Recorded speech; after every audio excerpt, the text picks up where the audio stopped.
Maison de société. Chose vue par Jacques Roberti. Édition Artem Fayard et compagnie, Paris, 1927. Chapitre 14. Lin Pace. Le 12 avril 1907, la mère Louise, patronne d'une maison de la rue des Juifs à Orléans, conduisit au bureau de police une fille que son placeur de Paris venait de lui envoyer. Après lui avoir télégraphié la veille au soir, expédie demain 10h, joli colis, poids 22. Le chef des mœurs s'acquitta en toute conscience de ses fonctions.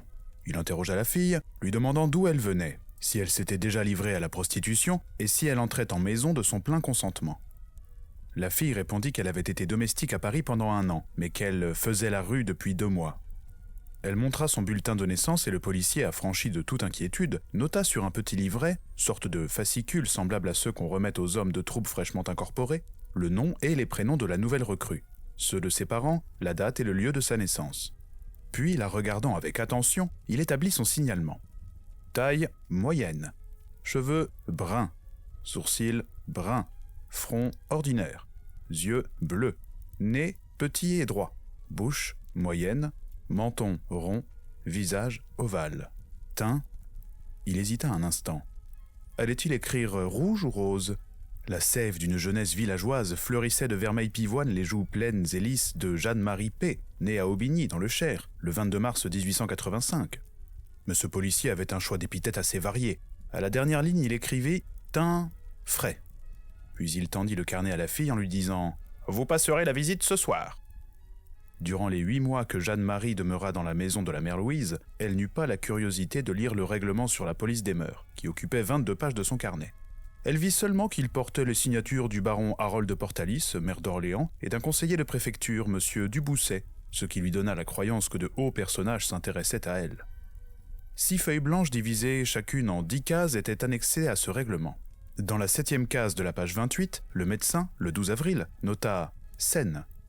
Mais le 25 octobre, la 8e case de la page 31 resta blanche, et Jeanne-Marie, reconnue atteinte du mal vénérien, fut, en vertu de l'article 44 de son manuel, dirigée le jour même sur l'hôpital.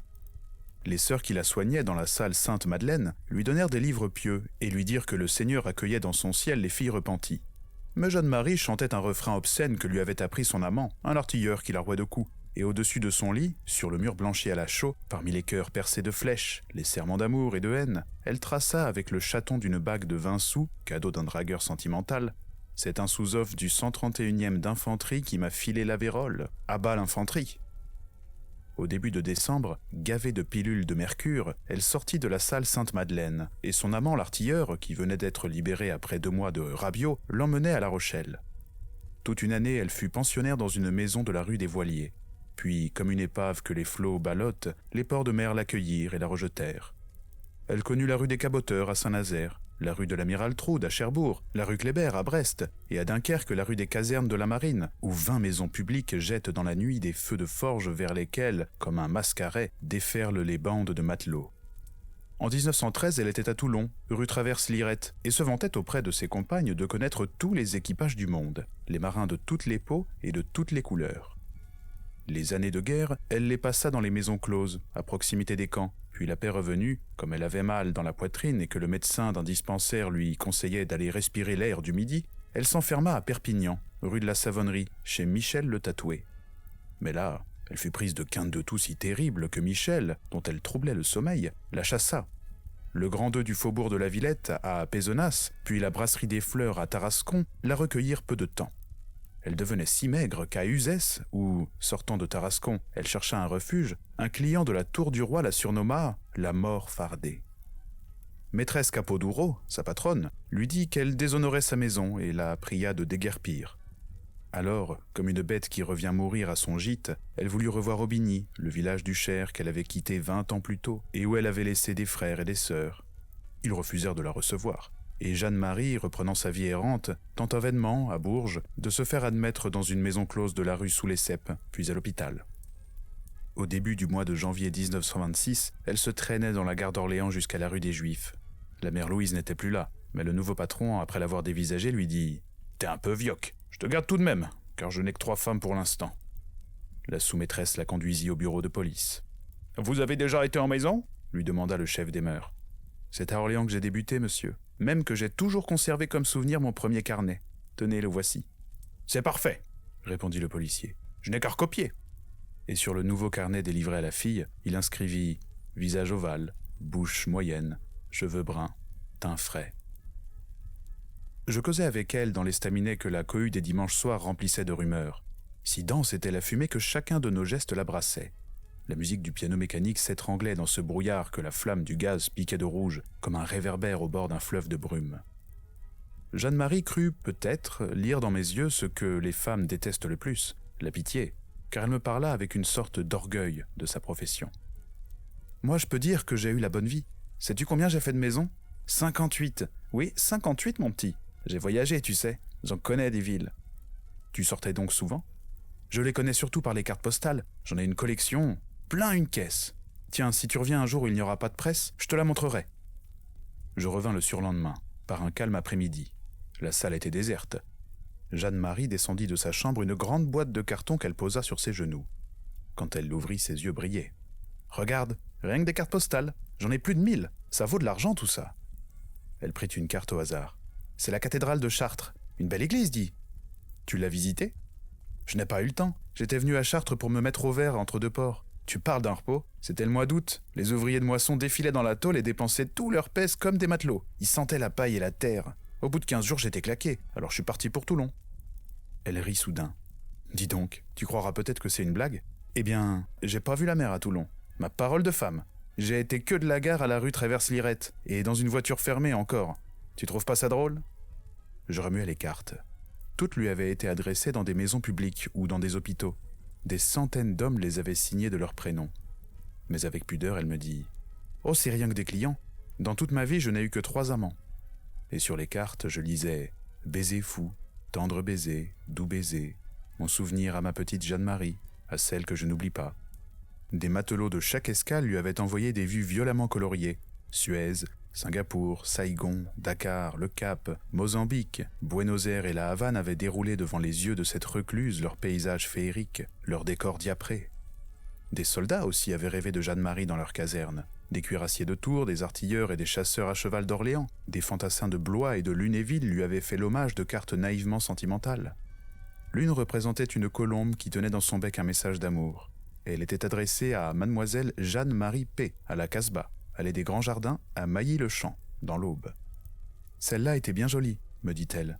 C'est un petit grifton qui me l'a envoyée en 1916. » Elle ajouta « J'en ai connu des soldats pendant la guerre. J'étais gentille avec eux.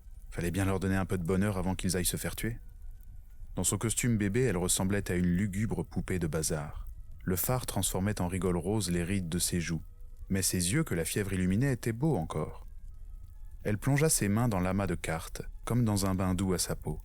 Il y avait là toute la mer, le chant des matelots, les derniers rêves des soldats sur la ligne de feu. Mais elle agitait une carte triomphalement. « Le palais de justice de Rouen, je le connais pour de bon. J'ai été témoin dans un procès. Un homme à l'étoile bleue avait tué sa femme d'un coup de couteau devant moi. On m'a fait venir au tribunal. Même que l'avocat du MAC, il n'a pas été poli pour moi. Il a dit comme ça que les jurés ne devaient pas s'occuper des boniments d'une fille soumise. » Elle laissa tomber la carte. « Je sais bien, pardi, que je suis une paillasse à matelot et à soldat, mais c'est pas une raison pour qu'on me méprise. »« Mais tu sortais bien quelquefois, lui demandai-je. »« Pas souvent.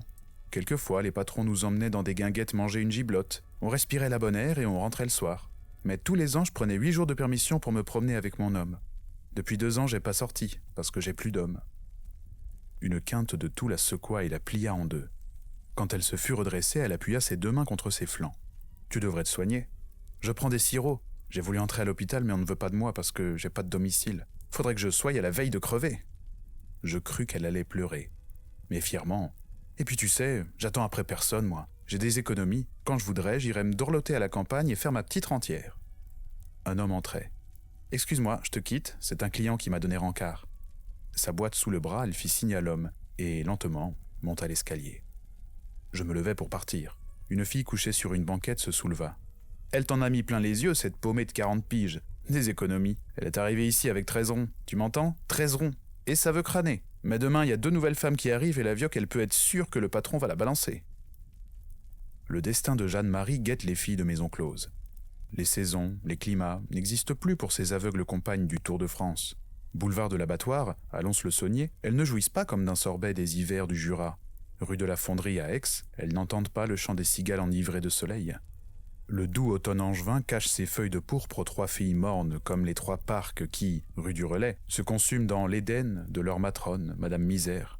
Et les sœurs de la rue Penarstang, à Quimper, ne savent pas que des genêts d'or enflamment la lande bretonne. On leur a volé ce qui appartient aux plus pauvres, aux plus déshérités des humains. Les maires et les préfets décrètent qu'elles ne verront pas le soleil, la lune et les consolantes étoiles. La maison est un in-pace. « Faribole que tout cela !» me dit le maire d'une petite ville. « Oui, je sais bien, les volets sont fermés, mais il passe un peu de jour entre les lames des persiennes. Et puis, il y a souvent un jardin, et l'après-midi, ces nymphes bocagères jouent à la belote sous les vertes tonnelles. » Son gros rire animait sur son ventre 2 breloques d'or. Un petit cochon heurtait de son groin un cœur sautillant. « Beaucoup de maisons n'ont point de jardin, » lui répondis-je. « Et quand même, à Cosne l'autre jour, j'ai passé quelques heures à la Mascotte, rue des Rivières Saint-Aignan. Vous auriez été satisfait, monsieur le maire, en contemplant le parc. Oui, le parc de cette maison publique. Des chênes, des saules pleureurs, une petite rivière. C'était idyllique. »« Vous voyez bien !»« Oui, mais une fille dans cette maison m'a dit « Le jardin, tu sais, on ne s'y promène guère, on n'a pas le temps. On se lève à midi, après le déjeuner et toilette, maquillage, et les premiers clients arrivent. Et puis je vais te dire, les patrons n'aiment pas nous voir courir sur les pelouses. La bonne air, ça creuse l'appétit, on mangerait trop. » Monsieur le maire s'irritait. « Moi je vous dis qu'elles ne sont pas malheureuses. D'ailleurs pourquoi les plaindre? Ce sont des fainéantes. » Et pour donner plus de consistance à son mépris, « Des feignantes! Des feignantes !» Mais si la paresse, monsieur le maire, est un péché puni par la loi divine, nos législateurs ne l'ont pas inscrite dans la liste des crimes et des délits humains. Or vous emmurez ces filles. Leurs patrons qui les vendent à tout venant sont libres, eux, de se promener à leur guise. Elles aussi, elles sont libres, libres, libres. Quand elles veulent quitter la maison, elles partent. Oui, elles quittent une maison pour aller s'enfermer dans une autre. La fille qui sort du bouge municipal, monsieur le maire, vous ne lui permettez pas de rester dans votre ville. Allons donc. Vous ignorez le règlement, mais le chef de la police des mœurs le connaît, lui. La fille est boutée hors de l'enceinte de la cité comme une lépreuse. Article 36, monsieur le maire. Les filles de maison ne peuvent devenir filles isolées qu'à condition expresse d'en obtenir l'autorisation du commissaire central de la police municipale, devant lequel elles devront se présenter avec la maîtresse de maison dont elles dépendent. Ces filles de maison seront alors soumises aux obligations imposées aux filles isolées. Mais cette autorisation, votre commissaire central ne l'accorde pour ainsi dire jamais. Sortie de la maison, la fille est considérée comme si dangereuse pour l'ordre public qu'on la bannit. Et les maîtres se réjouissent de cet ostracisme. Fille isolée, leur ancienne pensionnaire pourrait recevoir chez elle les clients qui venaient la visiter dans la maison. Leur commerce en souffrirait. Mais le travail honnête n'est pas interdit aux filles de maison. Qu'elles aillent à l'usine, à l'atelier, nous ne les expulserons point de la ville. J'en connais même quelques-unes qui se sont mariées et qui font aujourd'hui de braves ménagères. Combien d'hommes vont chercher leurs fiancées sur les banquettes rouges? Quant au travail honnête, n'en parlons point. La fille qui s'échappe d'une maison close reste soumise aux barbares règlements de votre police des mœurs. Vous ne consentirez à déchirer sa carte qu'au bout de quelques mois, quand elle aura donné des preuves de sa bonne conduite. Avant de la laisser rentrer dans la société humaine, vous lui imposez un stage. Quel patron voudrait donc l'employer? Tant pis pour elles, je ne les plains pas. Elles boivent, elles chantent, elles s'amusent, elles gagnent de l'argent. Vous croyez peut-être qu'elles s'enrichissent? Détrompez-vous. Les salaires de leur nuit sans plaisir passent aux mains rapaces des maîtres de maison, et le peu qui leur reste, généreusement, elles le donnent à leurs amants de cœur. Vous avez beau, monsieur le maire, vous instituez l'ange gardien des filles publiques en même temps que leur geôlier. Moi? Oh, c'est trop fort. Article 11. Vous leur défendez de porter des toilettes inconvenantes, de se montrer dans les bals, les cafés, les théâtres, d'affecter des allures qui puissent les faire reconnaître, je cite textuellement, et de fréquenter des souteneurs. Mais vous ne serez jamais assez fort pour tuer leur idéal. Elles aimeront, malgré vous. Et qui aimeront-elles? À coup sûr, pas les bons bourgeois qui les payent, mais de mauvais garçons hors la loi comme elles. Le maire réfléchissait. Sa figure était devenue grave et pathétique, comme au cours d'une partie de manille, quand il tentait un suprême effort pour sauver son manillon second. « Je vois, dit-il. Vous vous faites l'avocat des filles publiques. Je ne discute plus. Vous êtes... Au fait, je ne sais pas trop ce que vous êtes. Je ne voudrais pas user de mots trop durs. Mais quand on attaque, comme vous le faites, des institutions nécessaires, sauvegarde de l'hygiène et de la moralité publique, on se classe dans la catégorie des ennemis de la société. C'est trop d'honneur pour moi, et surtout pour les maisons closes. Prenez garde, monsieur le maire, vous prononcerez leur panégyrique. » Il me salua très légèrement. « Adieu, anarchiste !»« Adieu, monsieur le maire. » Dans ce chef-lieu de canton du Midi, où je m'étais arrêté pour quelques heures, je demandai à un garçon de café le chemin des maisons. « C'est là-haut, » me dit-il en étendant la main. « Vous demanderez monsieur Paul, qui tient des femmes. » Et il me désignait sur la colline un groupe de maisons éparses dans la verdure. Je sortis de la ville où des vieilles, assises sur les seuils, tricotaient, caquetaient, épiaient les passants. Sur leurs genoux, parmi les écheveaux de laine, des chats goûtaient, les paupières mi-closes, la quiétude et l'engourdissement de l'après-midi. Je franchis les anciens fossés. Une eau limpide coulait, des ménagères lavaient leur linge. Au sommet du coteau planté d'oliviers brûlés, où bruissaient des cigales, je vis la maison de Monsieur Paul. C'est une villa modeste, 2 lions en terre cuite décorent l'entrée, mais la lanterne rituelle, au lieu d'être accrochée au-dessus de la porte, s'érige fichée au bout d'une perche à la cime du toit. Par les nuits obscures, ce phare semblable au signal d'un naufrageur doit rallier toutes les luxures perdues dans la plaine. Vêtues de voiles légers, Suzon, Mariette et Lina lisaient ou cousaient dans le jardin, à l'ombre de la treille. À mon approche, elles levèrent sur moi leurs yeux soumis. Je m'assis auprès d'elles, et bientôt nous parlions des villes où elles avaient passé. Suzon n'aimait pas Limoux. Je me souvins m'y être arrêté au plus brûlant de l'août. La ville était comme morte de chaleur. Je cheminais à travers les rues vides. Devant une maison rose, rue des Remparts, je ralentis mes pas. Une voix jeune et dolente chanta. La porte massive, curieusement chargée d'arabesques en ferronnerie, était entr'ouverte. J'avais à peine franchi le seuil que soudain, secouant les mouches agglutinées aux flaques de limonade, dispersant les moineaux qui somnolaient dans le figuier du jardin, la musique du piano mécanique se déclencha. Violente, saccadée, comme celle d'une clique militaire annonçant à la petite ville tirée en sursaut de sa sieste qu'un client venait d'entrer au Chat Noir. Mariette regrettait Perpignan. Il y fait chaud, mais la salle du Moulin Rouge est ombreuse et fraîche. Les femmes se mêlent à la rue par la porte toujours ouverte, où pend un rideau bruissant de verroterie.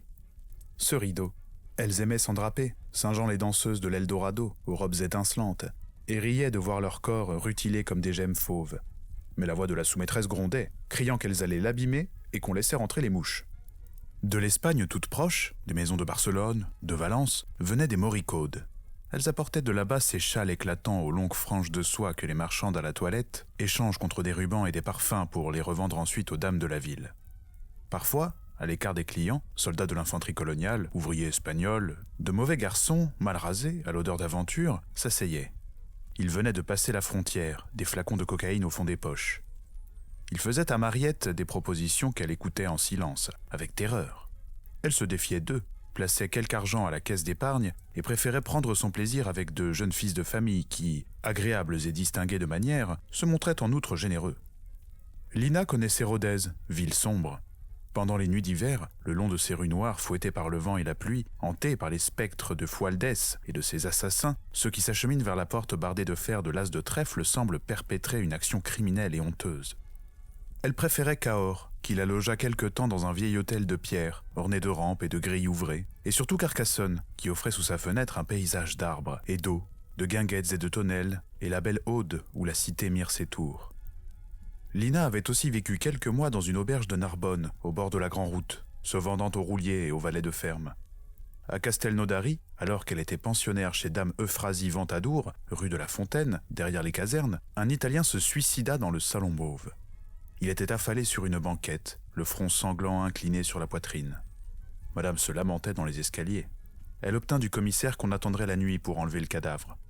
Le choix que fit cet étranger pour se donner la mort d'une maison de débauche avait plongé Lina dans les plus bizarres rêveries. 8 jours après ce drame, une nouvelle fut étranglée par l'amant qu'elle voulait quitter. Elle était timide et tendre, et Lina m'assurait que le fils du plus riche drapier de la ville garderait toujours le regret de son pâle sourire sitôt effacé. Cette fois, on ne put sceller le scandale, et dame Euphrasie, sous la réprobation unanime, dut fermer pour quelque temps les portes de son logis. Lina quitta la petite ville pour d'autres petites villes, où elle retrouva, entre autres mots, la grossièreté de la jeunesse des villages, l'insultante ironie des commis voyageurs, la curiosité niaise des bacheliers, leur pitié littéraire, et l'affreux sadisme de quelques bourgeois considérés comme des modèles de vertu. À Lodève, dans la rue des Casernes, un rentier, cité dans la ville pour ses mœurs austères, arrivait en pleine nuit au palmier, déguisé en apache de music-hall, éclaboussé du sang des chiens qu'il avait, sur le boulevard sombre, égorgé à coups de rasoir. Ces 3 femmes avaient passé 10 ans de leur jeunesse dans les maisons publiques du Midi. Seule Mariette était montée jusqu'à Tours. Elle se souvenait de la maison de la rue Ballan, qu'on appelle « aux dames françaises », parce que, devant la porte, sur une mosaïque, on lit cette inscription « Maison française ». Elle eut froid dans cette demeure obscure, étroite, et dont la courette ne voyait jamais le soleil. Elle y passa pourtant 2 mois d'hiver et n'en sortit qu'une seule fois pour contempler, en frissonnant, la vaste Loire qui roulait des flots verdâtres au pied des coteaux dénudés. En vain, la patronne lui affirma que les printemps tourangeaux sont d'une douceur de miel. Elle revint en mars à Béziers, au Citeria de la rue Alfred de Musset, où, dans le Salon Rose, un poète local lui dédia une élégie. Lina se vantait de n'avoir jamais donné d'argent à un homme. Aussi possédait-elle 1400 francs d'économie, et cette somme lui paraissait fabuleuse. Susan et Mariette avaient 2 amants de cœur peu exigeants, qui travaillaient dans le vignoble et se contentaient de modestes offrandes, pipes en fausse écume de mer, mouchoirs et ceintures de couleur vive, porte-cigarettes en métal et bagues en doublé. Tandis que nous parlions, une autre femme s'était approchée. Elle était vieille et grosse, et tirait sur un mégot que ses lèvres, frottées de fard, ensanglantaient. C'était la Louise à Louis comme on l'appelait il y a 20 ans sur le vieux port de Marseille. Son homme, un Toulonnais dont elle gardait jalousement le souvenir, était tombé pour avoir tué dans une bagarre un inspecteur de police. Il était mort au bagne. À côté de ces 3 femmes passives et sans ardeur, la Louise prenait figure d'exaltée, de mystique. Fanatiquement, elle conservait et s'efforçait de perpétuer le langage, les mœurs, les légendes du milieu. Elle méprisait ses compagnes, des paillassons, des bourriques qui se régalent avec le client sans vergogne. Elles ne savent pas, celles-là, ce que c'est que d'avoir un homme à soi, un vrai homme, un mâle qu'on aime, qui vous fouaille comme une bête, vous roue de coups et de caresses et vous étreint comme on étouffe. La Louise les connaissait tous, les hommes du Midi. Bordelais nonchalants et blagueurs, Toulousains astucieux, Corses implacables, les errants, les aventuriers, et ceux qui se sont terrés dans un trou de campagne et sont marguillés de leur paroisse. Elle connaissait aussi leurs femmes et les causes profondes de leurs actions. Elle nous parlait d'eux et, pour finir, de sa ville, de ces ruelles chaudes où l'on promène, sur des éventaires, des gâteaux italiens et les fruits des tropiques, où des filles de toutes couleurs vivent asservies à des maîtres durs, qui jouent à la passe anglaise et boivent de l'anisette, correctement, dans les bars. Ah, les belles histoires de la Louise. Elle nous disait les embarquements clandestins des filles mineures, vouées aux bouges d'Alexandrie et de Port-Saïd, le trafic de l'opium que l'on achemine dangereusement vers les secrètes fumeries, et nous rapportait qu'un général célèbre, alors qu'il n'était que lieutenant dans la coloniale, sitôt descendu de bateau, arrivait en voiture aux belles japonaises, y prenait pension et n'en sortait pas de 3 semaines. Elle nous donnait des nouvelles de la mère Nine, qui, trop vieille pour vendre du plaisir, organise, de loin en loin, d'invraisemblables entholages, et régente la rue de la Bouterie, abritant les disputes, fixant le prix et la durée des passes. Elle nous mit en garde contre Jésusa, chez qui l'on prépare des paniers pour la conception et la prison chave, une donneuse sans aucun doute, la police ne l'ayant pas inquiétée lorsque, tout récemment, elle déchargea de son comptoir les 7 balles de son Browning dans la poitrine d'un Mexicain. Enfin, bornant là ses histoires et pour complaire à Lina qui demandait des chansons, la Louise se mit à geindre la mélancolique plein chant de Biribi. De prison en prison, enfin nous arrivons, dans une forteresse. Et comme elle chantait d'une voix prenante comme la musique des accordéons, le couplet final où il est dit au bagnard d'Afrique qu'il reverra Marseille, « Je te revis moi-même, ville incomparable, coupe dernière qui épuise jusqu'au fond ceux qui partent, fontaine première où s'abreuvent à longs traits les soifs depuis longtemps inassouvies, havre d'amour où se ruent les navigateurs de toute race, Marseille, où fermente la débauche de l'Occident, et par où s'insinuent en nos veines les poisons et la luxure délicate de l'Asie. » Mignon n'est plus à l'orientale de la rue des Trois Moulins. Elle est partie vendredi. Après la visite, la sous-maîtresse l'a conduite à la gare où elle a pris un billet pour Paris. Madame s'inquiète. Elle écrira aux autres de venir la rejoindre, cette paumée. Il va falloir surveiller le courrier. Aussi, chaque matin quand les femmes dorment encore, monsieur, infidèle vaguemestre, décolle toutes les enveloppes au-dessus d'une casserole remplie d'eau bouillante. Voici une lettre de François Le Corsico à Manon. Il accuse réception d'un mandat de 50 francs et remercie sobrement « Tâche de mieux faire à la fin de la semaine ». Une lettre du petit Jean à sa sœur Mado. Ça ne va pas fort chez nous. Maman est malade et moi j'ai été débauché de mon travail samedi soir. Tu serais bien mignonne d'envoyer 30 à 40 francs. Enfin, monsieur ouvre la lettre de Mignon. Elle raconte aux copines que le placeur l'a envoyée à Troyes, au 8 de la rue Perdue. Une maison où l'on travaille bien, un patron et une patronne aux petits soins pour leurs pensionnaires. Il n'y a que 4 femmes pour le moment. Mignon espère que Mado et Pierrette vont bientôt rappliquer. « Brûle-moi ça », ordonne madame. Madame n'est guère satisfaite de ces 5 femmes. Lulu et Nénette ont des hommes trop gourmands. Pour eux, elles économisent avec âpreté, se privent de tout plaisir. Jamais elles ne jouent l'apéritif à la belote. Jamais elles n'offrent un verre à monsieur. Elles portent depuis 2 mois les mêmes écharpes et les mêmes kimonos, refusant d'acheter ceux que madame tient en réserve. Carmen et Françoise sont en ménage. Elles se battent, se griffent. Carmen accuse Françoise de faire les yeux doux à Lulu. Françoise prétend que Carmen a été heureuse avec un client. Tant qu'elles ne seront pas réconciliées, elles manqueront de cœur à l'ouvrage. Madeleine n'est pas mariée. Sa chair est sans vice. Mais elle a un enfant de 4 ans qu'elle a confié à une vieille paysanne. Si encore elle se contentait d'envoyer chaque mois les 150 francs de pension. Mais cette fille est ridicule. Dès qu'elle a un peu d'argent, elle écrit à la nourrice d'acheter pour le mioche du savon, un tablier noir, des gâteaux. « Votre enfant, dit madame, il vous coûte plus cher qu'un barbeau. Vous me devez 200 francs, ma fille. J'en ai assez. À partir de demain, vous paierez vos frais chaque jour. » Et elle évoque les temps heureux. L'an dernier, elle avait 5 femmes, douces, aimables, des modèles, mariées toutes les 5 à des petits gars de la ville bien gentils, des boulots qui ne leur demandaient jamais d'argent, l'amour à l'œil et c'était tout. Aussi, quelle ripaille dans la maison. Les filles offraient de somptueux cadeaux au patron. Monsieur ne fumait plus que des cigares à la Bac d'Or. Tous les jeudis, on sortait en voiture. Mais Madeleine sanglote. Entre ses mains tremblantes, elle tient un télégramme. Enfant décédé subitement, méningite foudroyante. « C'est de ma faute, gémit-elle. Quand on est nassi, on ne devrait pas avoir de gosse. J'y ai donné ma maladie à mon petit. » Elle veut partir tout de suite. Madame l'embrasse, la cajole. « Voyons, ma fille, il faut te faire une raison. Ne pleure plus, on va te conduire à la gare. Tu seras là pour l'enterrement. Mais reviens vite, nous avons besoin de toi samedi soir. » Quand la fille est partie, madame murmure. Maintenant qu'elle n'a plus son gosse, pourvu qu'elle ne prenne pas un barbeau. François le Corsico a écrit à sa femme qu'il viendrait lundi soir toucher sa paye. Il arrive en taxi et Manon, avec fierté, le présente à monsieur et à madame. Mon homme, il est beau. Ses épaules puissantes roulent dans un chandail de laine blanche et ses yeux aux paupières tatouées de points bleus semblent, dans un visage dur comme un granit, 2 agates enchâssées. Dans la chambre de la fille, il a tout de suite ouvert la porte de l'armoire, glissé sa main entre 2 chemises roses. Maintenant il compte. 1 billet de 50 francs, 4 billets de 10 francs, 7 billets de 100 sous et 3 francs 80 en menu monnaie. « Y a pas gras !» fait-il. Il prend les billets, laisse la monnaie. « Merci !» dit la fille. Elle s'approche de lui, câline. Mais il la repousse, roule une cigarette. « On a le temps, môme. Je ne pars que demain matin. » François dîne à la table de famille avec les pensionnaires. Puis comme les clients arrivent, monsieur lui propose d'aller faire un tour en ville. Il rentre à minuit, un peu ivre. Le Corsico s'attable dans l'estaminet, commande une bouteille de vin blanc et entonne d'une jolie voix de ténor le chant de guerre des Apaches de Toulon. Mais le plus beau de l'équipe, c'est encore un Corsico, qui revient des travaux publics. Voyez comme il est beau.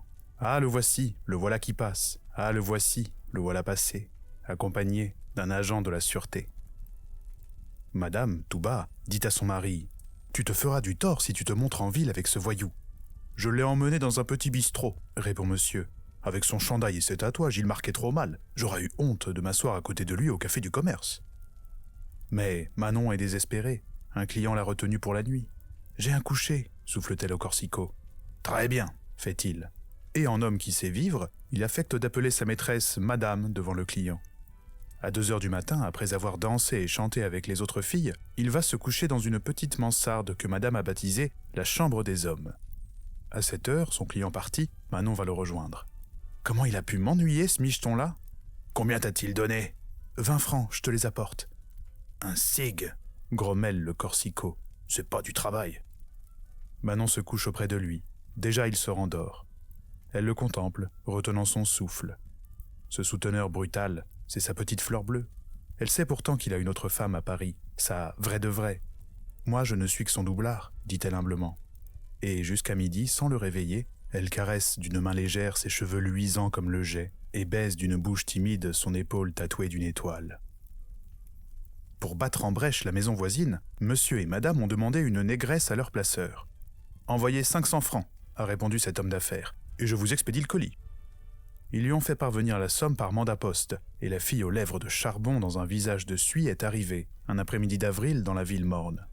Le soleil déclinant ornait d'une frange d'or les toits des maisons.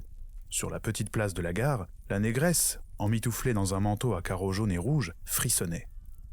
On l'a fait monter dans une voiture découverte pour l'exhiber, comme une captive, à toute la ville. 3 fois on a passé devant le café du commerce. Ce soir, les joueurs de manille et d'échecs s'adresseront des sourires complices. Monsieur Pertuiseau, président de la Société d'agriculture et de belles-lettres, proclamera « Une fille des tropiques, messieurs, va nous dispenser les voluptés coloniales. Je l'ai aperçue, elle est noire comme les rêves. » Elle a dîné sans appétit, Dorothée Vamba, la fille des tropiques. Comme elle ne passera la visite que demain, on l'a envoyée se coucher de bonne heure. À 2 heures du matin, monsieur est réveillé en sursaut. Il entend des cris, des râles. Il se lève, sort dans le couloir. Ces sifflements rauques partent de la chambre de la négresse. Il entr'ouvre la porte. Dorothée Vamba crache le sang dans une cuvette. Son visage est couleur de terre. Ses yeux immenses luisent, blancs comme des écailles, et ses seins pendent sur les draps comme des outres vides. Monsieur appelle sa femme. « Dégrouille-toi, c'est toi qui as voulu une négresse. Elle est physique, ta négresse. Va falloir payer les frais d'hôpital. » Madame, traînant ses savates, un châle bariolé couvrant sa chemise de nuit, s'approche du lit de Dorothée. « Ce n'est rien, ma fille, un coup de froid. On va vous mettre des sinapismes. » Ce branle-bas a éveillé les filles. À demi nues, elles sont groupées devant la porte ouverte. « Si on allait chercher un médecin ?» demanda Carmen. « Mêlez-vous de ce qui vous regarde. Allez vous coucher !» ordonne Madame. Et tout bas à son mari, « Demain tu écriras au placeur de renvoyer les 500 francs. » Une nouvelle fille vient d'arriver, envoyée par Georges le placeur. Grande et sèche, coiffée d'un ridicule chapeau à plumes, elle ressemble à un épouvantail à moineau. Madame la fait entrer dans son petit bureau et la contemple avec inquiétude. « 36 ans, vous êtes un peu vieille. »« Oh, je sais travailler, madame. » Mais la matrone ne peut s'habituer à ce triste visage. Elle va prendre conseil de son mari qui fume sa pipe sur le seuil de la porte. « Le mauvais sort est déjà sur la maison. Si on garde ce grand sifflet, les derniers clients partiront. Qu'en penses-tu ?»« Renvoie-la. Georges n'est pas sérieux. Je lui avais demandé une petite blonde toute jeune et gentille. Il m'envoie une grande brune, laide et vioque. Qu'il nous donne un sujet plus intéressant, sinon je ne paye pas. » Madame rentre dans le petit bureau. La nouvelle s'est assise et regarde d'un œil vague les autres filles qui jouent à la belote, sur une table ronde couverte d'un vieux cachemire. « Eh bien voilà, dit Madame tout d'une traite. Vous repartirez demain matin. Je vous paierai naturellement votre billet jusqu'à Paris. Je ne peux pas vous garder. Il me faut une blonde. » La fille comprend qu'on la chasse. Il va falloir qu'elle se mette en quête d'un autre gîte. Elle essaie de fléchir sa maîtresse de maison. « Si je faisais oxygéner mes cheveux, madame ?»« Non, d'ailleurs j'ai une ancienne pensionnaire qui doit revenir demain. » Le verdict est définitif. Un long silence, coupé seulement par les annonces de la belote. Tierce, belote, rebelote, 10 de der, litige. Des pas résonnent dans le couloir. La sous-maîtresse appelle les filles au salon. « Pressez-vous, au choix, c'est les maquignons de l'autre soir. » Madame s'alanguit, heureuse. On va peut-être vendre 10 bouteilles de champagne, la nuit sera bonne. Dans son coin, restée seule, la fille refusée baisse la tête et songe. Les plumes de son chapeau pendillent et couvrent son visage disgracié d'un masque d'ombre. Madame, que le claquement sec d'un bouchon annonçant la générosité des clients dispose à la bienveillance, s'attendrit soudain. « Je vais vous offrir une petite anisette. »« À votre santé, madame, » dit la fille en levant son verre. De nouveaux claquements. Madame sourit, devient familière. « Comment vous appelez-vous, ma fille ?»« Gilberte D. Mais votre nom de maison ?»« Mascotte. »« L'Espérance ? Une bonne petite tôle, 10 francs de frais par jour, pas plus, » avait dit le placeur à Margot. Mais à la fin de la première semaine, Madame présentait à la fille la note suivante. 7 jours à 10 francs, 70 francs. Serviette de toilette 7 francs, eau chaude 5 francs, savon 3 francs, poudre de riz 7 francs 50, 7 cafés 7 francs, 2 sandwichs 4 francs, apéritif 18 francs, 4 tartines beurrées 4 francs, location d'un sarrau Claudine 7 francs, d'un kimono 12 francs, total 134 francs 50 centimes. Margot, en outre, a donné 5 francs à la bonne qui, tous les jours, balaie sa chambre, fait son lit, 8 francs au chef de police des mœurs pour payer la visite médicale et 10 francs au coiffeur qui a ondulé ses cheveux. La semaine suivante, elle a reçu la visite de clients généreux. Madame en a profité pour lui vendre 120 francs des mules en velours noir à haut talon, dont le prix d'achat dans un magasin de la ville ne dépasserait pas 75 francs. Puis elle lui a montré une tunique lamée d'argent et une jupe courte de ballerine. 150 francs, ma petite. Margot ne possède pas cette somme, mais elle a une envie folle de ce costume qui la rendra semblable à une figurante de music-hall.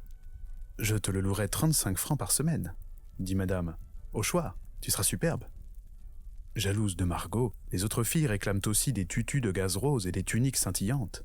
Madame en a tout un stock dans une malle. « Crois-tu que c'est un bon placement ?» dit-elle à son mari. « La prochaine fois que tu monteras à Paris, tu iras Faubourg Montmartre chez Madame D, renouveler notre provision. » Dans le petit appartement de Madame D sont accrochées toutes les livrées des filles publiques, depuis le sarrau Claudine et la chemise bébé, en honneur dans les ports de mer, jusqu'à la robe de soirée des maisons de salon.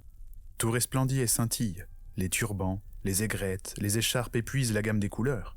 La plus pauvre des frocs, destinée au dernier des bouges, est bariolée de fleurs et ruisselle de faux diamants. Dans sa chambre à coucher, l'active commerçante a disposé ses plus beaux modèles, ses costumes de grand luxe et les perles de couleur. Les broderies d'or et d'argent donnent à cette pièce obscure le fantastique aspect d'une caverne où des voleurs auraient enfoui un fabuleux butin. Madame D envoie à toutes les matrones des cartes de publicité. Spécialité de costume pour maison de salon et estaminet. Haute nouveauté. Lingerie fine, rubans, peignoirs, déshabillés, robes de soirée, folie, pyjama, bas et chaussettes de soie. Elle a pris le solennel engagement de ne vendre ses costumes qu'aux maîtresses de maison. Elle refuse de servir les filles. « Vous désirez un pyjama de maison ? Impossible. Je fournis votre patronne. C'est à elle que vous devez vous adresser. » Madame D porte sur son corsage une croix Jeannette. Elle est pieuse et fréquente les offices, mais c'est adonnée au spiritisme que condamne l'Église. Le soir, 2 commères viennent la retourner une table, et les esprits, les bons et les impurs, prenant astucieusement leur vol, s'échappent des folies et des déshabillés. « Est-ce toi, Napoléon ?» clame l'une des commères. La table se soulève, retombe. C'est oui, et Madame D, toute frémissante, murmure « J'ai vu bouger un sarrau Claudine !» Le soir, quand les filles attifées pour la fête nocturne descendent de leur chambre, elles vont l'une après l'autre poser leur boîte de poudre et de fard sur la cheminée du petit bureau, où Madame compulse son livre de recettes, où Monsieur lit son journal. C'est là qu'elles viendront se maquiller, entre 2 danses, ou 2 passes. D'un œil satisfait, la patronne contemple l'harmonieux alignement de ses petites boîtes coiffées de houppette. Elle suppute, un mince sourire au coin des lèvres, son bénéfice, car d'un ongle expert, elle a gratté toutes les étiquettes pour revendre 7 francs la poudre Rachel achetée 3 francs au bazar. Il est 8 heures. Sur le seuil de la porte, la sous-maîtresse guette les clients. Une seule lampe éclaire l'estaminet, et le salon est plongé dans une nuit chaude, chargée de lourds parfums. « Faites donc une belote, ça vous distraira », insinue Madame. Margot bat les cartes. « Qu'est-ce qu'on joue ? 40 sous ?»« Non, pas de jeu d'argent, » ordonne Madame. « La perdante paiera une tournée. » Margot a perdu. Sur son livre, Madame écrit « 4 anisettes, 10 francs. » Demain matin, avant le déjeuner, si Margot a bien travaillé toute la nuit, c'est Monsieur qui lui dira « Tu vas payer l'apéritif ?» Margot a passé 6 mois à l'Espérance. Elle a économisé 60 francs, mais elle doit 180 francs au patron. « Je m'en vais, dit-elle. Faut prévenir le chef des mœurs. » Madame, qui l'embrassait chaque jour et l'appelait « mon enfant, ma petite fille », lui jette un regard glacé. « C'est ça ? Partez sans me payer ? Les dettes de bordel, ça ne compte pas ?» Margot, sa petite valise à la main, quitte la maison. Monsieur lui crie « J'aurais jamais cru ça de toi. On t'a engraissé. Tu pars avec notre argent. » Et Madame, sévère. « Laisse donc. Elle cherchera longtemps une tôle comme l'Espérance. Mais quand elle reviendra, plus de crédit. Elle paiera ses frais au jour le jour. » À Paris, Margot dépense 60 francs en une soirée. Et le lendemain matin, va trouver un placeur qui lui dit « Je vais t'envoyer dans une bonne petite tôle. La brasserie des Almets, 10 francs de frais par jour, pas d'avantage. » Un oiseau bleu est tatoué sur le mollet droit de Yéyette. « J'aurais pu entrer au Chap si j'avais pas eu la bêtise de me faire tatouer, » dit-elle. « J'en aurais gagné des sous. » Mais la grosse Carmen, qui se vante d'avoir connu les salons du Hanovre et du Colbert, « Votre Chabanais, vous en avez plein la bouche. C'est pourtant pas si fameux. Sur les 40 femmes qui travaillent au Chab, il y en a 4 ou 5 qui ont la cote. Les autres se font moins qu'au Hanovre. » Mais Yéyette, « C'est égal. Si j'avais pas eu mon oiseau, j'aurais fait les maisons de rendez-vous à Paris. On sort à 2h du matin et on peut avoir un chez-soi. Et puis on gagne son argent facilement. Tiens, j'ai une copine dans une maison de char. Une maison où on charrie les clients, quoi. On leur fait croire qu'il y a des femmes du monde et des actrices qui viennent en partouze. Mais c'est les gonzesses de la tôle en costume de ville avec des loups de velours noir. Ma copine, elle dit toujours au Michet, « Moi, je suis la femme du colon de la garde républicaine. » La négresse, on la fait passer pour la vedette d'une grande revue. Et les clients lâchent 200 balles à la patronne. « Moi, dit Carmen, il y a 8 ans, j'ai été dans une belle maison du 16e, près du bois de Boulogne.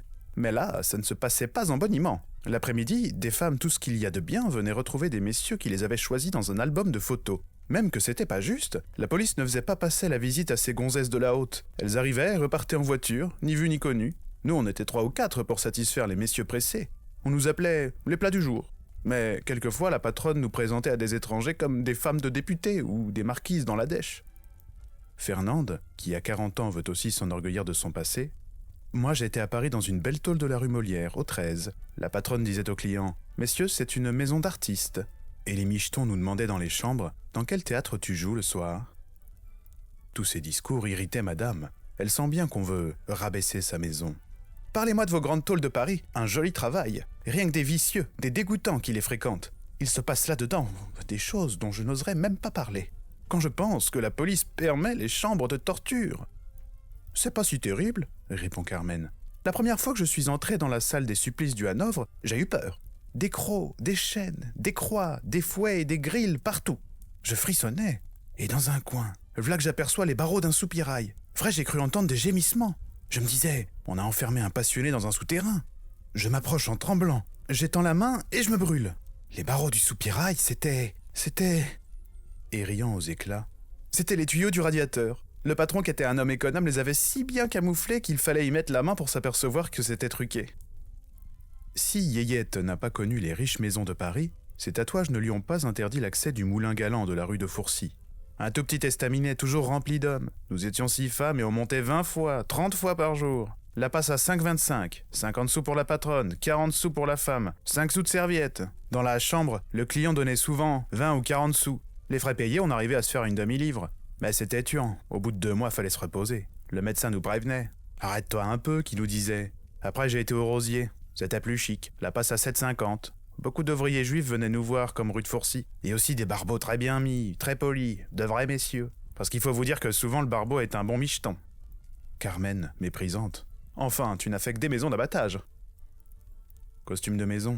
Quand elles ont noué leurs écharpes, endossé leurs chemises transparentes, elles se ressemblent toutes, brunes et blondes, grasses et maigres, comme des prisonniers vêtus de bure dans le préau d'une centrale. « Je voudrais que tu me vois en civil, » me dit Yeyette. Mais elles ont leur honneur. « Le moulin tango ?» déclare Muguette. « J'y suis restée 1 jour seulement. La patronne, au lieu d'appeler « Au choix, mesdames » ou « Mesdames au salon », nous criait au bas de l'escalier « Et la bande ?» Je suis parti. Moi, je veux être respecté. Un jour, dans un salon du Petit Soleil, j'attendais Ninette la Brune. « Un petit quart d'heure », m'avait dit la patronne. « Ces dames passent la visite. » Un plafond de verre me permettait de suivre toutes les phases de cette scène qui se déroulait dans une pièce du 1er étage, juste au-dessus de ma tête. L'une après l'autre, les filles venaient se coucher sur le fauteuil à bascule, qu'elles appellent le chameau. Comme des sabots de chèvre, leurs bottines à hauts talons cliquetaient sur la verrière. Quand Ninette la Brune descendit avec Françoise, toutes deux parlaient avec animation. « Ce médecin, il est mal élevé, » disait Françoise. « Il m'a demandé, tu la soignes toujours, ta vieille vérole ?»« Tu devrais te plaindre, » répondait Ninette. « Le médecin n'a pas le droit de nous attaquer dans notre vie privée. »« Et le chef des mœurs qui reste là pour nous regarder, » reprenait Françoise. « Moi, j'ai honte. » Parfois, pour se réconforter, elle parle des filles qui ont réussi. « J'ai été pensionnaire au 29 de la rue Langlois à Bordeaux, » dit Yeyette. « Eh ben la patronne, elle a d'abord fait les banquets. Au bout de 10 ans, elle a quitté le peignoir, elle est devenue sous-maxée. 5 ans après, elle était taulière. Elle a même acheté les murs des 2 maisons voisines. Paraît qu'elle donne 1 million de dot à sa fille. » Comment qu'elle s'appelle ? Mame Juliette, mais on dit toujours la maison Marco, rapport à l'ancienne patronne qui a monté la tôle. Mame Juliette, c'est une grosse blonde avec une perruque filasse. Il y a 40 ans qu'elle est au 29. Les filles admirent cette Juliette, qui, passant par tous les degrés de la hiérarchie, s'est lentement élevée au rang de patronne dans la maison où elle connut la servitude. « C'est un bel exemple, » dit madame. « Vous voyez qu'avec du travail et de la persévérance, on arrive à tout. » On cite également cette fille du Chabanais qu'un vieil Anglais, il y a une dizaine d'années, installa dans un bel appartement du boulevard Haussmann. Elle eut des professeurs de chant, de français, de piano et de diction. Pour la voir, son amant de cœur, un garçon boucher, montait l'escalier de service, une manne remplie de gigots et de côtelettes sur la tête. Elle voulut l'habiller comme un gandin, mais il refusa d'abandonner sa veste de coutil bleu, sa cravate rouge et sa casquette. Parfois, buvant un verre de vin à la cuisine, il l'entendait faire ses gammes au piano et cela le flattait. Il disait à la cuisinière « Tu sais, elle tape les 2 mains, elle est habile !» Mais quand il avait vidé la bouteille, il devenait sombre. « Je suis moins que rien pour cette dame, pécore, mijaurée !» Et il brisait son verre de vin. Elle le chassa peu de temps après la mort de l'Anglais qui lui léguait une jolie fortune. Un vieux sénateur devint alors son amant officiel. Il lui offrit un hôtel particulier, rue du Ranelagh, mais l'oisiveté lui pesant, elle acheta la maison close de la rue des Moulins. C'est là que le père conscrit venait la visiter chaque jour. Pour flatter ses manies, elle élevait un guépard qui déchirait de ses griffes les rideaux de soie mauve du grand salon. Coiffée d'un diadème, elle s'asseyait sur un trône autour duquel se couchaient toutes ces femmes, nues comme des esclaves. Et le vieux sénateur, tenant le guépard en laisse, un fouet à la main, une couronne de carton doré sur son crâne chauve, s'exaltait et hurlait « Je suis le roi du désert !»« Elle a 2 amants de cœur qui se battent chaque semaine pour elle, » dit Yeyette. « Le vieux sénateur qu'on appelle Jean Lafette n'en sait rien. Aussi elle est heureuse, elle a beaucoup d'amour et beaucoup d'argent. » Mais quand elles ont énuméré 5 ou 6 filles devenues patronnes, et la Catherine qui était avec nous à Toulouse, paraît qu'elle est morte à l'hôpital. Et la grande Jeanne, paralysée, elle est aux incurables. Et la grosse Mignon qui chantait toujours, elle est encore en maison à Rochefort, mais comme bonne à tout faire. Elle a 45 piges, tu sais. Elle chante peut-être encore en récurrent les casseroles. Toutes celles qu'elles ont connues sont mortes ou vivent misérablement. Mais elles chassent ces sombres images. Moi, dit Yeyette, mon homme, je l'ai engraissé pendant 10 ans. Il a bon cœur, il me revaudra cela. Et Carmen, Je ferai une bonne sous-maîtresse. J'ai de l'autorité et de la distinction. » Clients du salon, clients de l'estaminet. Les premiers se cachent peureusement. Ces négociants, ces rentiers, ces hommes bien considérés tremblent d'être vus. Aussi la sous-maîtresse, quand ils entrent, ferme les portes des couloirs. « Vous pouvez monter, messieurs. » Et quand ils ont achevé de prendre leur plaisir, elle inspecte les alentours. « Vous pouvez sortir, messieurs. Personne dans la rue. » Mais les clients de l'estaminet arrivent en chantant. Nuit du samedi et du dimanche, dans la salle commune, des mitrons encore poudrés de farine, des mécaniciens, des forgerons, des tueurs aux abattoirs. Tous les corps de métier sont représentés. 2 maçons trinquent avec un facteur des postes coiffé de son képi, et des employés de commerce s'assoient fraternellement à côté des dragueurs de sable. Parfois, pour une fille, une querelle éclate. 2 hommes s'insultent, se défient, se frappent. Le sang coule. Le patron les expulse dans la rue et la bataille se poursuit. On entend le choc des talons sur le pavé, le bruit d'un corps qui tombe. « C'est le grand qu'a dû prendre » disent les filles. « T'as vu le petit comme il était méchant ?» À minuit, une marchande des rues, le bras droit passé dans l'anse d'un petit baquet vert, pousse la porte. « Olive, cacahuètes !» Elle vend aussi des écrevisses, des escargots et des coquillages. Sur son tablier noir pend une sacoche de cuir. « Hé, Amanda, t'as pas peur d'être attaquée en sortant ?» demande une fille. Mais la marchande sort de la sacoche la crosse luisante d'un revolver. On chante, on danse toute la nuit, chants presque toujours tristes et qui disent sur un rythme las et traînant la misère des pierreuses, des voleurs, des bataillonnaires, de tous les gars et de toutes les filles qui ont mal tourné. Un homme, 2 accroche-cœurs luisants de pommade plaqués sur les tempes, psalmodie une complainte de souteneur. La première fois que je rencontrais Nénette, je m'en souviendrai bien longtemps. C'était boulevard de la Villette, j'avais alors mes 17 ans. Un tout jeune homme sorti la veille d'une maison de correction s'est levé, les bras en croix. Il chante. « Petit détenu, tu n'aimes pas la France. Tes raisons, tout le monde les comprendra. N'ayant connu que misère et souffrance, ordonnées par tous ces magistrats, tu vas sortir fou de rage et de haine. » Comme il entonne le refrain, « Ami, ne te fais pas, l'esclave de la tyrannie. Ne les écoute pas, pour toi il n'est pas de patrie. » Le patron lui impose silence, brutalement. « Ta gueule, on est ici pour s'amuser. Je défends qu'on fasse de la politique chez moi. Carmen, pousse-nous une romance. » Carmen obéit. Les yeux mi-clos, elle soupire d'une voix enrouée, le cœur humain. Ce soir, il pleut. Au bar du faubourg, les jeunes filles attendent le lever du jour. Toutes ces chansons emplissent d'une orgueilleuse détresse l'âme des prostituées. Un chant joyeux et vif les blesserait, leur semblerait un défi, alors qu'une romance pleine de sanglots les exalte. Penchée sur l'épaule de l'homme qui la frappe et lui prend son argent, la fille avec ferveur conte sa propre histoire. « Tu me nourriras, c'est pourquoi je t'ai prise. Tu feras la noce, obéis ou je te brise. » J'eus beau crier, pleurer puis résister, pour toute réponse, il m'a cruellement frappé. Je l'ai mordu, il m'a griffé les mains, et je disais, c'est ça le cœur humain. Le piano mécanique, gavé de gros sous, égrène le rosaire de ses polkas désuètes, de ses valses langoureuses. Un homme déjà vieux, les cheveux gris et le visage raviné, est soudain, par le miracle de la danse, rajeuni de 20 ans. Il tangue avec souplesse, comme bercé par le léger roulis d'un navire, et la fille collée à lui, épousant étroitement le rythme de son corps, lui murmure « Ah, t'as dû en faire des conquêtes, toi !» Les yeux de l'homme s'allument. D'un élan plus vif, il entraîne sa compagne dont le ventre et la coupe, que ne voile plus que la tunique évasée en corolle, s'offrent nus à tous les regards. 4 heures du matin, le patron chasse sa clientèle. Les filles restent seules dans la salle enfumée, moites de sueur, les yeux chavirés par l'ivresse. Elles ressentent soudain une immense lassitude. Les nuits d'hiver, par la porte qu'on a ouverte pour jeter à la rue les ivrognes et les rêveurs, un vent glacé pénètre qu'elles respirent d'abord avec délice et qui bientôt leur donne un frisson. Elles se serrent autour du poêle à demi éteint. La patronne à son comptoir empile les pièces de monnaie, épingle les liasses de billets. La sous-maîtresse emporte les verres et ses clés tintinabulent comme une clochette. Un homme dont la nuit n'a pas comblé les désirs et qui cherche je ne sais quelle aventure s'acharne à coups de pied et de poing sur la porte bardée de fer qui s'est lourdement refermée. Dans la rue, les chansons s'éloignent. Le silence et le sommeil accordent enfin une courte trêve aux filles de la maison close. À Tours, sur le boulevard Heurteloup, passait dans une voiture découverte la sous-maîtresse du Singe Vert, ceinte d'un tablier blanc, et une fille aux yeux charbonnés, à la bouche saignante de clown. Une dévote qui tenait serré dans ses mitaines noires un chapelet et un missel à tranches d'or les aperçut et détourna la tête avec mépris. Le soir, sur une banquette rouge, je reconnus la fille. Elle était seule, un peu à l'écart de ses compagnes, et lisait un petit livre. Je m'assis près d'elle. « Tu viens d'arriver ?»« Oui, je suis inscrite d'aujourd'hui. » Elle avait 30 ans peut-être, Mais une longue réclusion avait imprimé ses stigmates sur son visage délicat, et sa grâce frêle était déjà ployée comme une branche prête à se rompre. « Qu'est-ce que tu lis » Elle avait fermé le livre et le cachait entre ses seins. Je réussis à le lui prendre, et sottement, je me mis à rire. « La vie de Sainte Thérèse de Lisieux, tu as des lectures édifiantes. »« Tais-toi, ne te moque pas. » Et comme si elle voulait s'excuser, « Tu comprends, je suis de Lisieux, c'est une petite sainte de chez moi. » J'ouvris le livre, une feuille s'en échappa. « Ne regarde pas !»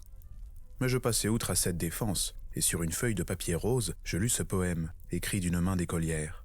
« À Sainte Thérèse de l'Enfant Jésus.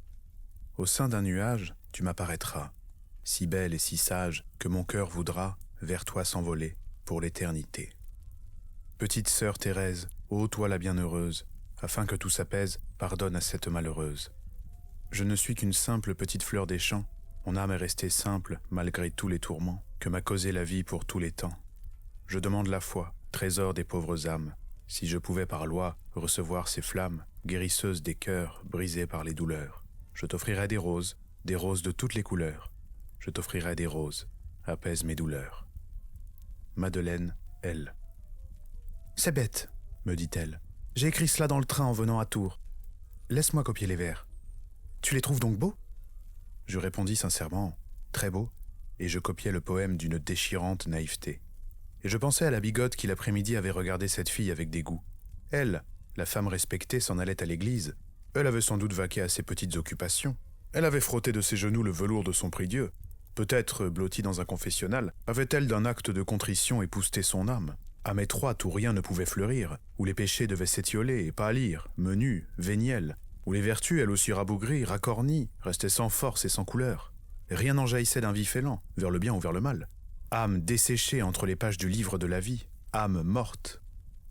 Et j'avais sur les lèvres ces paroles. Je ne suis pas croyant, mais je sais, Madeleine, que la petite sainte de chez toi t'a touché de sa grâce. Une rose pour toi est tombée du ciel. Mais je me tus, car déjà elle riait à un homme qui entrait. Un instant, je gardai le livre entre mes mains, et je vis au-dessous du portrait de Sainte Thérèse une petite rose pourpre, encore fraîche, dont la tige était fixée à la page à l'aide d'une épingle. « C'est un passant qui m'a donné cette fleur, » me dit-elle. « Je l'ai offerte à la petite sainte. » Elle reprit son livre, l'enveloppa dans un journal. Pudiquement, en se levant, alla confier ce paquet à la sous-maîtresse. Puis elle rejoignit l'homme qui, d'un signe des yeux, lui avait fait comprendre qu'il la désirait. Au milieu de la nuit, Françoise, qui était couchée avec un client, a déliré soudain. La fièvre la brûlait et la glaçait tour à tour. Elle a gémi, crié. À midi, le médecin, appelé par la patronne, est enfin arrivé. Il a regardé les yeux de la fille, posé la main sur son front. « Méningite syphilitique », a-t-il murmuré. À l'hôpital, Françoise a été bien soignée. Dans ses veines, on a enfoncé de longues aiguilles, mais les piqûres n'ont pas pu la sauver. Elle est morte le 3e jour, au crépuscule. La maladie s'est acharnée sur elle et l'a scalpée, comme un peau rouge suppliciant un ennemi vaincu. La sœur ramasse ses blonds cheveux, éparpillés sur l'oreiller, et dans un vieux numéro de la Croix, on roule ce trophée barbare. Le soir, dans la maison close, les autres filles qui ont appris la mort de leur compagne s'attristent et boudent les clients. « Voyons, mesdames !» s'écrie la patronne. « Un peu de gaieté, le travail avant tout !» Mais elle-même ne peut retenir ses plaintes. « Nous avons perdu une bonne ouvrière, dit-elle à son mari. On sera longtemps avant d'en retrouver une qui la vaille. »« J'ai envoyé un télégramme à Dédé la musique, répond monsieur. Il viendra peut-être à l'enterrement de sa femme. »« Nous aussi, n'est-ce pas, madame, on ira à l'enterrement ?» s'écrient les filles. Madame leur promet, mais le chef de la police des mœurs, qu'elle consulte le lendemain, refuse d'accorder cette faveur exceptionnelle. « Toutes les femmes ? Non, 2 seulement. » Et cet homme d'esprit ajoute « Une délégation, quoi !» Dans la petite chapelle des Hospices, un prêtre a émietté quelques bribes de latin sur le cercueil de Françoise. Madame, monsieur, la sous-maîtresse, Manon, Muguette et Dédé la musique composaient l'assistance. Maintenant, le corbillard des pauvres doit traverser toute la ville pour gagner le cimetière. Le prêtre s'est logé dans une petite niche vitrée derrière le siège du cocher. C'est un matin d'avril, tendu de bleu et d'or. Monsieur et Dédé la musique mènent le deuil. « Belle journée !» dit monsieur. « Belle journée !» répond Dédé la musique. Mais il est lugubre comme un monument désaffecté. Il songe qu'il n'a plus de femme et que l'avenir est incertain. Avec mélancolie, il baisse les yeux sur ses souliers vernis à guêtre beige, dernier cadeau de Françoise. Madame, relevant une bruissante jupe de faille, découvre ses mollets gainés, comme ceux d'un évêque, de bas violet. Manon et Muguette, pour honorer leur pauvre ami, ont revêtu leurs plus beaux atours et rutilent comme des haras du Brésil. La sous-maîtresse, obèse, asthmatique, suffoque sous son manteau rouge. Et dans les rues de la ville, le dérisoire convoi s'achemine, suscitant la gaieté des hommes qui ont reconnu les patrons du 12. Des bourgeois qui, aux enterrements de première classe, se découvrent devant les chantres. Le corbillard et la famille escamotent leur salut. Le curé lui-même, dans sa logette, se sent confus, humilié. Il cache son visage dans son bréviaire. Tant que son cercueil de sapin ne sera pas enfoui dans la fosse commune, Françoise restera la fille publique, la prostituée anonyme de la maison close. Les dévotes, à regret, lui font l'aumône d'un signe de croix. Fin du chapitre. Je vous rappelle que ce podcast est réalisé en toute indépendance et sans publicité. Je vous invite donc, s'il vous a plu, à le soutenir en vous rendant sur la page Tipeee dont le lien est en description ou en le partageant autour de vous. Je vous donne rendez-vous très bientôt pour le prochain chapitre qui est aussi le dernier de ce livre, intitulé « Tu finiras à la Mongeole ».